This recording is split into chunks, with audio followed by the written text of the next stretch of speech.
अगर मैं पूछूं भारत में कानून कौन बनाता है तो जवाब होगा संसद। लेकिन अगर मैं ये पूछूं संसद कानून कैसे बनाती है तो 90% लोग रुक जाते हैं। आज मैं आपको सिर्फ प्रक्रिया नहीं, कानून बनने की पूरी कहानी बताने वाली हूँ। 6 ऐसी सीढ़ियाँ जिन्हें आप ज़िंदगी भर नहीं भूलेंगे।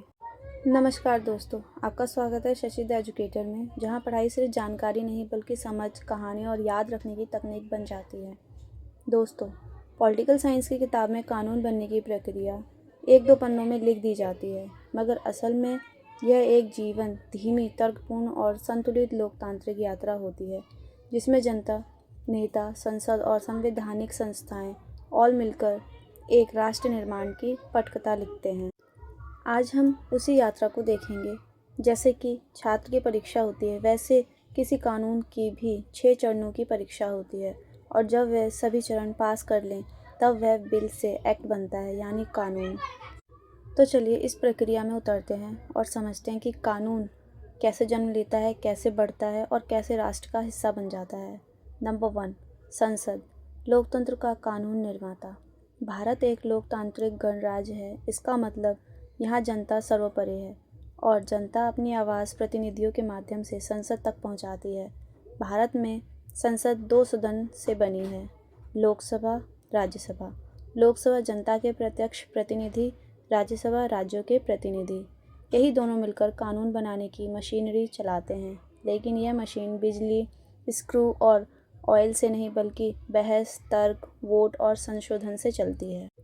नंबर 2, कानून की प्रारंभिक कल्पना कहाँ से शुरू होता है? हर कानून पहली बार संसद में नहीं बल्कि समाज में समस्या के रूप में पैदा होता है। उदाहरण, मोबाइल की लत बढ़ रही है, डिजिटल पॉलिसी की ज़रूरत। सड़क हादसे बढ़ रहे हैं, मोटर एक्ट में बदलाव। महिलाओं के खिलाफ अपराध बढ़ रहे हैं, नए सुरक्षा कानून। भ्रष्टाचार बढ़ रहा है, लोकपाल जैसे कानून। यानी समाज में समस्या, नए कानून की संभावना होती है। कानून बनने का पहला बीज किसी मंत्री, सांसद, आयोग, विशेषज्ञ समिति, एनजीओ या खुद जनता की मांग से बोया जाता है। नंबर 3, बिल, कानून का भ्रूण, पहला रूप। संसद में आने से पहले कानून का पहला रूप बिल यानी विधेयक कहलाता है। बिल 2 प्रकार का हो सकता है। फर्स्ट, गवर्नमेंट बिल, जो मंत्री लेकर आता है। सेकंड, प्राइवेट मेंबर्स बिल, गैर सरकारी बिल, जो कोई सांसद लेकर आए, मंत्री नहीं। मैं आपको पहले क्लियर करना चाहती हूँ, 90% कानून गवर्नमेंट बिल से बनते हैं, प्राइवेट बिल से बहुत कम, क्योंकि सरकार के पास संसाधन, विभाग, मंत्रालय और बहुमत होता है। बिल संसद तक पहुँचने से पहले क्या होता है?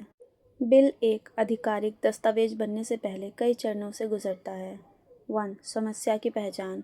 कानून बनाने का विचार किसी वास्तविक सामाजिक, आर्थिक या राष्ट्रीय चुनौती से आता है।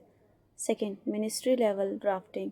संबंधित मंत्रालय पहला ड्राफ्ट तैयार करता है, जैसे शिक्षा से जुड़ा बिल शिक्षा मंत्रालय बनाएगा, रक्षा से जुड़ा बिल रक्षा मंत्रालय ड्राफ्ट करेगा। Number 3, specialist review and consultation. मंत्रालय ड्राफ्ट को विशेषज्ञों, कानूनी सलाहकारों, कभी कभी आम नागरिकों की प्रतिक्रिया से समीक्षा के लिए भेजता है। Number 4, cabinet approval. बिल संसद में जाने से पहले कैबिनेट की परीक्षा भी पास करता है। कैबिनेट अप्रूव करे तभी गवर्नमेंट बिल संसद में जा सकता है। चरण नंबर 4, संसद की 6 सीढ़ियाँ, कानून बनने की परीक्षा। अब आता है मुख्य भाग, संसद में बिल की 6 स्टेप की यात्रा। सीढ़ी नंबर 1, फर्स्ट रीडिंग। यह वह चरण है जहां बिल पहली बार नाम लेकर संसद में आता है। इसमें कोई बहस नहीं होती, बिल की सिर्फ औपचारिक रूप से प्रस्तुति होती है। इसे सदन की मेज पर रखा जाता है। अगर हम बिल को कंपेयर करें तो ऐसा होता है जैसे स्कूल में पहला दिन होता है, आज बस नाम लिखा दो, क्लास कल से शुरू होगी। Number 2, second reading. यह कानून की पढ़ाई का सबसे लंबा और गहरा चरण होता है। इसमें 3 हिस्से होते हैं। ए, सामान्य बहस, सांसद बिल की ज़रूरत, नीयत, संभावित प्रभाव पर चर्चा करते हैं। B, clause by clause reading, यानी हर धारा और लाइन पर बात, संशोधन, तर्क। सी, वोटिंग, सदन तय करता है बिल आगे जाएगा या रोक दिया जाए या समिति के पास भेज दिया जाए। Possible outcomes, pass for commit review, bill straight discussed and vote, bill rejected. लोकतंत्र का असली रंग यहीं दिखता है, लंबी बहस, मतभेद, सुझाव, संशोधन। अगर हम इसे भी कंपेयर करें तो ये ऐसे है जैसे छात्र पढ़ाई में नोट्स बनाता है, डाउट पूछता है, चैप्टर खोल खोल कर समझता है। बिल भी अपनी पढ़ाई यहाँ पूरी करता है। सीढ़ी नंबर 3, कमेटी स्टेज। अब बिल को भेजा जाता है पार्लियामेंट्री कमेटी या स्टैंडिंग कमेटी के पास। यह समिति गहराई से जांच करती है, स्टेक होल्डर्स से बात करती है, कानून, सामाजिक और तकनीकी प्रभाव चेक करती है, सुझाव और संशोधन के साथ अपनी रिपोर्ट संसद को देती है। यही रिपोर्ट तय करती है कि बिल कितना मजबूत बनेगा। अगर हम इसे भी कंपेयर करें तो ये ऐसे जैसे स्टूडेंट अपने बेस्ट टीचर या मेंटर से अपना आंसर चेक करवाता है। समिति बिल की मेंटर होती है। सीढ़ी नंबर 4, रिपोर्ट स्टेज। समिति से रिपोर्ट आने के बाद बिल वापस सदन में आता है। अब रिपोर्ट में दिए संशोधनों पर चर्चा, नए संशोधन जोड़े जाते हैं, वोटिंग कराकर तय होता है कि रिपोर्ट एक्सेप्टेड। अगर रिपोर्ट रिजेक्ट हुई, बिल कमज़ोर हो जाता है या वापस ड्राफ्ट हो सकता है। इसे कंपेयर करें जैसे छात्र का टेस्ट चेक्ड होकर आता है। अब ज़रा करेक्शन देख लो। सीढ़ी नंबर 5, थर्ड रीडिंग। यह बिल की फाइनल परीक्षा होती है। अब सिर्फ अंतिम बहस, अंतिम संशोधन अगर ज़रूरी है तो, और फाइनल वोटिंग। अगर सदन वोट से पारित करता है, बिल पास। ये ऐसे है जैसे एग्ज़ाम से पहले लास्ट रिवीजन होता है, बस अब फाइनल टेस्ट। सीढ़ी नंबर 6, सेकंड हाउस। लोकसभा के पास बिल राज्यसभा जाएगा, राज्यसभा के पास बिल लोकसभा जाएगा। अब बिल फिर से वहीं 6 स्टेप प्रोसेस से गुजर सकता है, लेकिन शॉर्ट वर्जन में कभी कभी यहाँ कॉन्फ्लिक्ट भी हो सकता है। अगर राज्यसभा बिल में बदलाव करे, बिल लोकसभा को वापस भेज दिया जाएगा। लोकसभा बदलाव माने या रिजेक्ट करे, लोकसभा का निर्णय अंतिम होता है। अगर दोनों सदनों में सहमति न बने तो बुलाया जाता है जॉइंट सिटिंग। राष्ट्रपति द्वारा बुलाई जाती है। लोकसभा प्लस राज्यसभा एक साथ बैठते हैं, बहस और वोटिंग होती है। क्योंकि लोकसभा संख्या में राज्यसभा से बड़ी होती है, आमतौर पर फैसला लोकसभा के पक्ष में जाता है। बिल पास होने के बाद प्रेसिडेंट अप्रूवल। अब बिल जाता है राष्ट्रपति के पास। राष्ट्रपति 3 विकल्प रख सकता है: approve, bill becomes act, send back for consideration, bill return to parliament. लेकिन अगर संसद दोबारा पास करे तो राष्ट्रपति को मानना भी पड़ता है। नंबर 3, पॉकेट वीटो, कोई फैसला ना करना, बहुत रेयर होता है ये।